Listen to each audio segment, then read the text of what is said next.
Hello friends, आप सभी का स्वागत है अपने यूट्यूब चैनल रमन सिन्हा के साथ। तो अभी तक जो चैनल को लाइक नहीं किए, सब्सक्राइब नहीं किए, वो चैनल को लाइक कर ले, सब्सक्राइब कर ले। जिनका बेसिक जी की जीरो लेवल है वो हमारे साथ जुड़ सकते हैं। जिनका ग्रुप डी का एग्ज़ाम है वो तो अवश्य जुड़ें, क्योंकि ये 50 क्वेश्चन जो मैं लेके आ रहा हूँ और प्रायः वो डिस्कशन कर रहा हूँ कि 50 प्रीवियस क्वेश्चन पूछा, क्वेश्चन का प्रारूप कैसा है, फॉर्मेट कैसा है, क्वेश्चन कहाँ से पूछ रहा है, आप देखेंगे जब डिस्कशन करेंगे। रोज़ एक सेट लेके आ रहा हूँ प्रीवियस, तो आपको आइडिया लग जाएगा क्वेश्चन का जीएस के लेवल क्या होता है, कौन कौन सा सेक्शन को ये टच करता है। तो बिना देर किए हम डायरेक्ट डिस्कशन चलेंगे। एक क्वेश्चन से देखेंगे 3-4 क्वेश्चन का कलेक्शन करते हैं जो हमें बूस्ट करता है, हमारे जीके के लेवल को बढ़ाता है और आगे बढ़ाता है और हमारा जीएस लेवल पे कमांड हो जाता है। तो जो नहीं जुड़े लाइक करें, सब्सक्राइब करें। तो पहला क्वेश्चन लेके चलेंगे।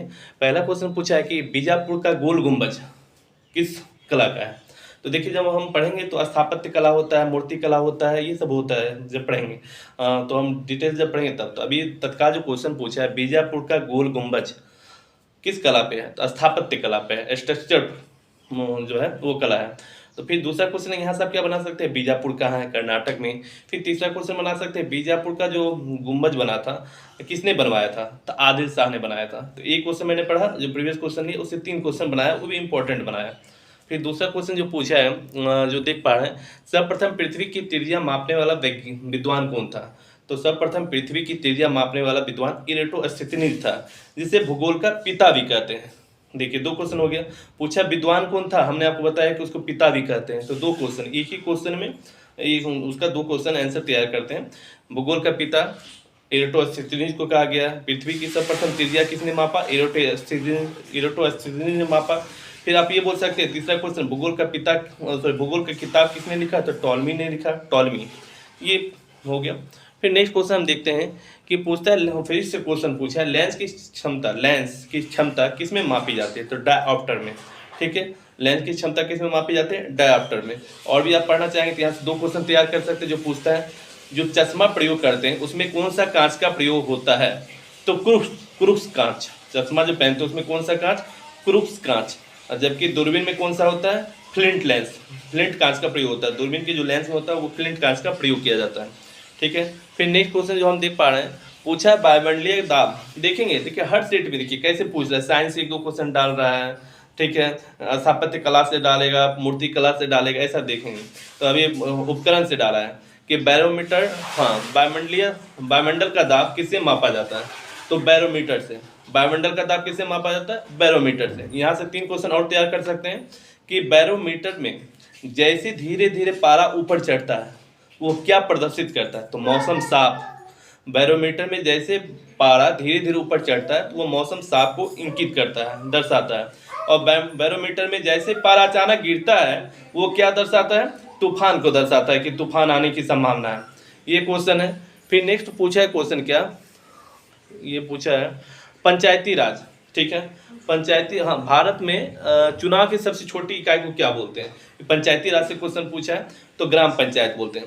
अब ग्राम पंचायत किस आर्टिकल में है ये याद कर लेंगे, यहीं से पूछता है, अनुच्छेद 40, ग्राम पंचायत अनुच्छेद 40 में है, ये याद कर सकते हैं। ठीक है। नेक्स्ट क्वेश्चन जो पूछा है, जल्दपाड़ा वन्य जीव अभ्यारण्य कहाँ है, तो जल्दपाड़ा वन्य जीव अभ्यारण्य कहाँ है, पश्चिम बंगाल में। जैसे अभ्यारण्य की बात की तो हम 3-4 अभ्यारण्य यहीं पे चर्चा कर लेंगे एग्जाम पॉइंट ऑफ व्यू से, जिससे कि हमारा एग्जाम में अगर दूसरा क्वेश्चन पूछता है तो वो अटेम्प्ट कर सकते हैं। जैसे पूछ देगा, इंपॉर्टेंट क्वेश्चन रहता है, जिम कॉर्बेट नेशनल पार्क कहाँ, उत्तराखंड में है। Jim Corbett national park Uttarakhand में है। ठीक है। ये पूछ सकते हैं, नंदन कानन वन कहाँ है, उड़ीसा में है। किस लिए जाना जाता है, सफ़ेद चीते के लिए जाना जाता है। 2 क्वेश्चन। काजीरंगा राष्ट्रीय उद्यान कहाँ है, असम में है, ये याद कर सकते हैं। असम बोलेंगे तो असम का पुराना नाम क्या था, प्रयाग ज्योतिषपुर था, ये याद कर सकते हैं। एक सींग वाले गेंडा कहाँ पाया जाता है, तो असम में पाया जाता है। तो देखिए कैसे जीएस हम तैयार किए हैं, खुद का तैयार किए हैं, कैसे बूस्ट किए हैं वो आप देखिए और एनालिसिस कीजिए कि इस प्रकार आप अपना जीएस के लेवल को बूस्ट कर सकते हैं। एक क्वेश्चन लिया कहीं भी उससे उसको जोड़ने की कोशिश करते हैं, उस करी से क्या क्या क्वेश्चन हो सकता है, और इस प्रकार जीएस का हम कमांड कर सकते हैं। फिर नेक्स्ट जो पूछा है, नॉर्वे की राजधानी किसे कहा गया, तो नॉर्वे की राजधानी ओस्लो को कहा गया। तो कुछ कंट्री ऐसे हैं जो एशियन कंट्री पूछ सकता है, यूरोपियन कंट्री पूछ सकता है, अरेबियन कंट्री पूछ सकता है उसकी राजधानी, तो वो देखेंगे। जैसे कि नॉर्वे की राजधानी बोल दी ओस्लो। फिर आपको पूछ सकता है कि बताइए भारत की राजधानी, तो आपको बेसिक चीज़ आपको पता ही होगा, नई दिल्ली। फिर पूछ देगा कि ठीक है अफगानिस्तान की राजधानी क्या है, एशियन कंट्री में काबुल है, ये याद कर सकते हैं। फिर आपको पूछ देगा कि मलेशिया की राजधानी क्या है, कुआलालंपुर है। ठीक है। थाईलैंड की राजधानी कहाँ है, बैंकॉक है, ये पूछ सकता है आपको। ठीक है। बांग्लादेश की राजधानी क्या है, ढाका है, ये याद कर सकते हैं आप। फिर आपको अगर इसमें जाना है, इंग्लैंड की राजधानी क्या है, ब्रिटेन है, ये याद कर सकते हैं। फिर आपको जैसे जाना है, रूस की राजधानी क्या है, मॉस्को है, ये याद कर सकते हैं। इस प्रकार हम राजधानी के बारे में कुछ चर्चा कर लिए, यानी 5-6 क्वेश्चन चर्चा कर लिए। एक क्वेश्चन पढ़ेंगे तो 5-6 क्वेश्चन को लेके चलेंगे। है तो बहुत सारा पढ़ने के लिए, लेकिन धीरे धीरे अपने जीएस के लेवल को बढ़ाना है और उस लेवल तक लेके जाना है जहाँ पर हम पूरा क्वेश्चन को अटेम्प्ट कर सकते हैं, एक्यूरेसी के साथ अटेम्प्ट कर सकते हैं, कोई भी क्वेश्चन मिस ना हो, कन्फ्यूजन ना हो। फिर नेक्स्ट पूछा है क्या, गीत गोविंद के लेखक कौन है। देखिए अब कुछ बुक की बात आई, धार्मिक बुक की बात, तो उसके बारे में चर्चा करेंगे। जिससे इसमें पूछा है गीत गोविंद के लेखक कौन है, तो जयदेव थे। फिर आपको पूछेगा रामचरितमानस किसने लिखा, तुलसीदास ने लिखा। अब जैसे तुलसीदास बोले तो यहाँ से क्वेश्चन और बनता है, क्या क्वेश्चन बनता है वो हम बता रहे हैं, जो आपको कोई नहीं बताएगा कैसे क्या क्वेश्चन बनता है डायरेक्ट। और ऐसा आपको कहीं यूट्यूब में चैनल में खोज लीजिए कि डायरेक्ट एक टॉपिक क्वेश्चन लिया प्रीवियस से, उससे 5-6 क्वेश्चन चर्चा करवाया और वो डायरेक्ट क्या क्या आने की संभावना है वो कहीं नहीं मिलेगा। आप देख लीजिए सर्च करके, अगर अच्छा लगे तो फिर देखिए। तो देखिए पूछा हमने क्या, ये गीत गोविंद के लेखक जयदेव था। फिर तुलसीदास रामचरितमानस लिखे। फिर देखिए तुलसीदास किसके दरबार में थे, तो अकबर के दरबार में थे। देखिए कैसे हम कहाँ से कड़ी जोड़े, तुलसीदास अकबर के दरबार में थे। फिर आप यहाँ से ये याद कर सकते हैं अकबर के दरबार में क्या रहता है, देखिए कैसे कड़ी जोड़े हैं, तो नवरत्न रहते थे, ठीक है। अकबर ने इलाहाबाद कब बनाया, इलाहाबाद सिटी कब बनाया, 1575 में। अकबर ने दासगढ़, तीर्थगढ़, जजियागढ़ तीनों ऐसे याद करेंगे, 1562 दासगढ़, 1563 तीर्थगढ़, 1564 जजियागढ़ को समाप्त किया। फिर आप ये बोल सकते हैं इबादत खाना की स्थापना किसने की, अकबर ने की, 1575 में की, ये याद कर सकते हैं। अकबर का नाम क्या था, जलालुद्दीन था, ये याद कर सकते हैं अकबर के बारे में, ठीक है। तो यहाँ पर तो बढ़ने के लिए फिर हम जा सकते हैं अकबर से, लेकिन वहाँ नहीं जाना है, अपने को धीरे धीरे जीएस के लेवल को बढ़ाना है, ठीक है। नेक्स्ट क्वेश्चन पूछा है जो मैं देख पा रहा हूँ, ये पूछा है ये, हाँ क्या है, यूनेस्को। देखिए वर्ल्ड ऑर्गेनाइजेशन की बात आता है तो क्या क्या पूछ सकता है आपको, इसमें पूछा जो प्रीवियस क्वेश्चन देख रहे हैं चर्चा भी की थे, मेरा पुराना वीडियो आप देखिए उसमें काफ़ी डिटेल से चर्चा की। अगर मेरा पूरा वीडियो आप देखते हैं प्रीवियस से लेकर अभी तक का, आप खुद देखेंगे कि आपका जीएस का लेवल क्या बढ़ गया। एक बार आप ट्राई कर सकते हैं, ट्राई करने में तो कुछ जाता नहीं, 5 मिनट का बात है, आप वीडियो देखें आपको पता चल जाएगा। जो चर्चा मैंने पिछले एक वीडियो में किया वही चर्चा फिर इसी वीडियो में भी करते हैं, उससे रिलेटेड क्वेश्चन, जिससे कि माइंड में बैठ जाए और कन्फ्यूजन ना हो। तो यहाँ पर हम देख रहे हैं यूनेस्को, यूनेस्को का मुख्यालय कहाँ है, ये क्वेश्चन पूछा है, ठीक है। तो यूनेस्को का मुख्यालय कहाँ है भाई, यूनेस्को तो फ्रांस पेरिस, यानी कि पेरिस जो है फ्रांस में पड़ता है, यहाँ से ये तैयार कर सकते हैं, ठीक है। तो यूनेस्को का मुख्यालय कहाँ है, तो फ्रांस में है, पेरिस में। यूनेस्को का फुल फॉर्म बोल सकता है, पूछ सकते हैं, तो ये याद कर लेंगे। तो इसको फिर पूछेगा यूनिसेफ का मुख्यालय कहाँ है, यहाँ से ये पूछ सकता है, तो यूनिसेफ का मुख्यालय क्या है, न्यूयॉर्क में है। फिर पूछ सकता है आपसे खाद्य एवं कृषि संगठन का मुख्यालय कहाँ है, तो रोम में है। रोम कहाँ है, इटली में है, ऐसे याद कर सकते हैं, ठीक है। तो इस प्रकार विश्व व्यापार संगठन का मुख्यालय कहाँ, वर्ल्ड ट्रेड ऑर्गेनाइजेशन, तो जेनेवा में है। तो इस प्रकार हम 4 क्वेश्चन देख लेके इंटरनेशनल ऑर्गेनाइजेशन से अगर टच करेगा किसी शिफ्ट में, ये किसी शिफ्ट में मान लीजिए यूनेस्को पूछा तो आपसे यूनिसेफ का मुख्यालय पूछेगा, किसी से WTO का मुख्यालय पूछेगा। इस प्रकार हम देख रहे हैं कि 3-4 क्वेश्चन हमारे लिए काफ़ी इंपॉर्टेंट रखता है, जिससे हम तैयार कर सकते हैं। फिर नेक्स्ट क्वेश्चन है जो पूछा है, हाँ प्राचीन इतिहास में बिंबिसार, ऐसा प्राचीन इतिहास में बिंबिसार कौन सा शासक माना जाता है जिसके पास अस्थायी सेना था। तो प्राचीन इतिहास में बिंबिसार जो है हर्यक वंश का था। बिंबिसार किस वंश से था, हर्यक वंश के पास, हर्यक वंश का शासक था जिसके पास अस्थायी सेना था। जबकि मध्यकालीन, देखिए 2 क्वेश्चन है, कन्फ्यूजन यही दूर करना है। प्राचीन काल में हर्यक वंश के शासक बिंबिसार था जिनके पास अस्थायी सेना था। जबकि मध्यकालीन भारत की बात करेंगे, मध्यकालीन इतिहास जब पढ़ेंगे तो अलाउद्दीन खिलजी ऐसे थे जिनके पास अस्थायी सेना था। और अलाउद्दीन खिलजी जब बोलेंगे तो 3-4 क्वेश्चन यहाँ से देखने, अलाउद्दीन खिलजी से क्या क्या क्वेश्चन पूछ सकता है। क्या खिलजी वंश का संस्थापक कौन था, तो खिज्र खां था या अलाउद्दीन खिलजी, ये कमेंट करके आपको बताना। फिर आपको बताएगा कि बाजार मूल्य नियंत्रण नीति पे किसने काम किया मध्यकालीन भारत में, तो अलाउद्दीन खिलजी ने किया, ये याद कर सकते हैं। मालिक काफूर किसका मतलब ये था, किसके दरबार में रहता था या सेनापति था, तो अलाउद्दीन खिलजी के दरबार में मालिक काफूर, जो कि एक नपुंसक था, ठीक है। तो ये इस प्रकार से हम क्वेश्चन तैयार कर लिए। फिर नेक्स्ट हम क्वेश्चन देखते हैं जो पूछा है कि विश्व मानवाधिकार दिवस। देख रहे हैं प्रीवियस क्वेश्चन में जब देखिए स्ट्रेट से जब डिस्कशन करेंगे तो आपको आइडिया लग जाएगा क्वेश्चन कैसे पूछ रहा है। किसी एक में साइंस का क्वेश्चन ले रहा है, ठीक, एक एब्रिविएशन पूछ रहा है, एक देखिए कभी वेद में पूछ रहा है, कभी वैदिक सभ्यता से पूछ रहा है, कभी मुगल काल से क्वेश्चन पूछ रहा है। तो ये चीज़ पढ़ने का कला है, डिस्कशन करने का कला ये है कि किस किस सेट को हमको टच करना है और कम समय में टच करके अपनी जीएस लेवल को बूस्ट करना है। तो इसमें जैसे मैं चर्चा कर रहा था अभी मैं चर्चा कर रहा था विश्व मानवाधिकार दिवस कब मनाया जाता है, तो देखिए 10 दिसंबर को मनाया जाता है। और ये 1948 में इस्टेब्लिश हुआ। तो विश्व मानवाधिकार दिवस पढ़ेंगे तो यहीं पे एक और क्वेश्चन पढ़ सकते हैं कि राष्ट्रीय अल्पसंख्यक आयोग की स्थापना कब हुई? 1992 में हुई है। 1992 में राष्ट्रीय अल्पसंख्यक आयोग की स्थापना हुई। फिर यहाँ से आप क्वेश्चन ये याद कर सकते हैं कि भारत के राष्ट्रीय पक्षी मोर, उसको राष्ट्रीय पक्षी मोर जो अपनाया गया, कब अपनाया गया? 1952 में, आई थिंक। ये देख लेंगे आप, ठीक है। नेक्स्ट क्वेश्चन जो पूछा है, जो देख रहे हैं, फिर देखिए खेल से पूछा है। अंतर्राष्ट्रीय हॉकी, हमने बार बार चिल्ला के बताया अपने पुराने वीडियो में कि देखिए खेल से जब टच कर रहा है तो एक क्वेश्चन टच कर रहा है, और मेरे 3 वीडियो लगातार होंगे, प्रीवियस वीडियो में जाकर देखेंगे।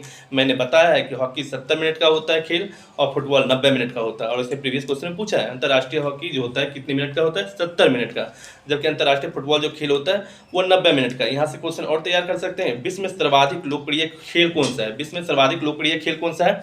तो फुटबॉल है, तो ये याद कर सकते हैं। फिर पूछ सकता है पेले किस खेल से जुड़े हुए खिलाड़ी थे? तो फुटबॉल से थे, ये बोल सकते हैं। फिर आप बोल सकते हैं राफेल नडाल, काफ़ी इंपॉर्टेंट है, किस खेल से है? टेनिस से है या लॉन टेनिस से? कमेंट करके बताइए राफेल नडाल, ठीक है। आपको फिर पूछ सकता है कि रोजर फेडरर किस खेल से हैं? तो बताइए कमेंट करके रोजर फेडरर किस खेल से? रोजर फेडरर स्विट्जरलैंड से हैं, तो ये याद कर सकते हैं। फिर नेक्स्ट क्वेश्चन हम जो देख पा रहे हैं, पूछा है कि आपका, हाँ, भगवत गीता किस भाषा में लिखी गई? देखिए जब भाषा की बात करेंगे तो 2-3 क्वेश्चन यहाँ पर डिस्कशन कर लेंगे कि अगर इस शिफ्ट में ये पूछ रहा है तो हमारे शिफ्ट में क्या पूछेंगे। भगवत गीता जो है संस्कृत भाषा में लिखी गई, ठीक है। भगवत गीता संस्कृत भाषा में लिखी गई। और जब आप बोलेंगे कि रामचरितमानस, तो तुलसीदास ने अवधी भाषा में प्रयोग किया था, लिखा था, आई थिंक। रामचरितमानस अवधी भाषा की बात कर रहे हैं, ठीक है। तो 2 क्वेश्चन हो गए, यहाँ से तैयार कर सकते हैं। फिर आप देखिए ऋग्वेद किस भाषा में लिखी गई? तो संस्कृत भाषा में लिखी गई। फिर वेद कितने हैं? 4 हैं। फिर से चर्चा कर लेते हैं, वेद 4 हैं, पिछले वीडियो में चर्चा किया, वेदांग 6 हैं, पुराण 18 है, सूक्ति 10 तो 28 है। ये क्वेश्चन यहाँ से टच करेगा। फिर आपसे पूछ सकता है कि बताइए किस काल में महिलाओं की स्थिति बिगड़ी? वैदिक काल में। तो उत्तर वैदिक काल या वैदिक काल? तो उत्तर वैदिक काल में महिलाओं की स्थिति थोड़ी बिगड़ गई, यानी उनका जो सम्मान का जो था वो उनका लेवल थोड़ा घट गया। उत्तर वैदिक काल में जाने के बाद से उनके अधिकार से कुछ वंचित किया जाने लगा उत्तर वैदिक काल में, जबकि वैदिक काल में महिलाओं का अधिकार दिया गया था। फिर नेक्स्ट क्वेश्चन देखेंगे। नेक्स्ट क्वेश्चन पूछा है क्या? जैन धर्म के बारे में पूछा है, ठीक है। जब बौद्ध धर्म जैन धर्म टॉपिक हम पढ़ाएंगे सिलसिलेवार ढंग से, बहुत जल्द हम बोर्ड लेके आ रहे हैं, उस पर हम डिस्कशन करेंगे और उस पर चर्चा करेंगे। एक एक टॉपिक को काफ़ी डिस्क्राइब करके उससे क्या क्या रिलेटेड क्वेश्चन आ सकता है हम चर्चा करेंगे। देखिए जैन धर्म पढ़ेंगे तो यहाँ से 3-4 क्वेश्चन इंपॉर्टेंट आपको पढ़ना है। चंद्रगुप्त मौर्य ने कौन सा धर्म अपनाया? जैन धर्म। आप देख लीजिए, इससे बाहर अगर क्वेश्चन होगा जैन धर्म से तो आप बताइएगा, इंपॉर्टेंट जैसे क्वेश्चन। चंद्रगुप्त मौर्य ने जैन धर्म अपनाया था, कहाँ? तो सरवनबेलगोला कहाँ है? कर्नाटक में। चंद्रगुप्त मौर्य ने किससे जैन धर्म की शिक्षा ली? भद्रबाहु से ली। एक क्वेश्चन ये हो सकता है। फिर आप ये याद कर सकते हैं जैन धर्म के पहले तीर्थकार कौन थे? ऋषभ देव थे। 23वें कौन थे? पार्श्वनाथ थे। और 24वें कौन है? ये आपको कमेंट बताना है, ठीक है। यहाँ पे ये हो गया। फिर आपसे पूछा है क्या, बांग्लादेश का सबसे महत्वपूर्ण पतन कौन है? पतन दैट मीन्स चटगांव। बांग्लादेश का सबसे महत्वपूर्ण पतन कौन सा है? चटगांव। और बांग्लादेश की राजधानी यहाँ कर सकते हैं ढाका है। चार का मुख्यालय कहाँ? काठमांडू में है। तो ये याद कर सकते हैं। बांग्लादेश की मुद्रा क्या है? टका है, ठीक है। तो ये याद कर सकते हैं बांग्लादेश से संबंधित क्वेश्चन। फिर नेक्स्ट क्वेश्चन जो है वो हम आपके सामने चर्चा करने जा रहे हैं। ज़्यादा क्वेश्चन नहीं बचा है प्रीवियस सेट में। ये जो क्वेश्चन है देखिए, 10 पर पावर 9 कंप्यूटर से पूछा है, 10 पर पावर 9 का मान क्या होता है? तो 1 गीगा होता है, ठीक है। 1 गीगा होता है, 10 पावर 9 वैल्यूशन होता है। फिर आपको देखिए, फिर कंप्यूटर की बात करेंगे तो कुछ हम एब्रिविएशन पिछले वीडियो में चर्चा की, फिर से चर्चा करते हैं। जो हमारे साथ अभी तक नहीं जुड़े उनके लिए काफ़ी फायदा होगा। कंप्यूटर से एक क्वेश्चन पूछेगा आपको, सिंपल सी बात है। रैम का फुल फॉर्म पूछ सकता है, रैंडम एक्सेस मेमोरी। रोम का रीड ओनली मेमोरी। सीडी का कॉम्पैक्ट डिस्क। एमडी का मैग्नेटिक डिस्क। ये पूछ सकता है आपको। छोटा छोटा बेसिक जो बता रहा हूँ मैं आपको, है तो बहुत कुछ, तो वो बेसिक देखिए। ये यहाँ से सीपीयू का पूछेगा, कंट्रोल प्रोसेसिंग यूनिट पूछ सकता है।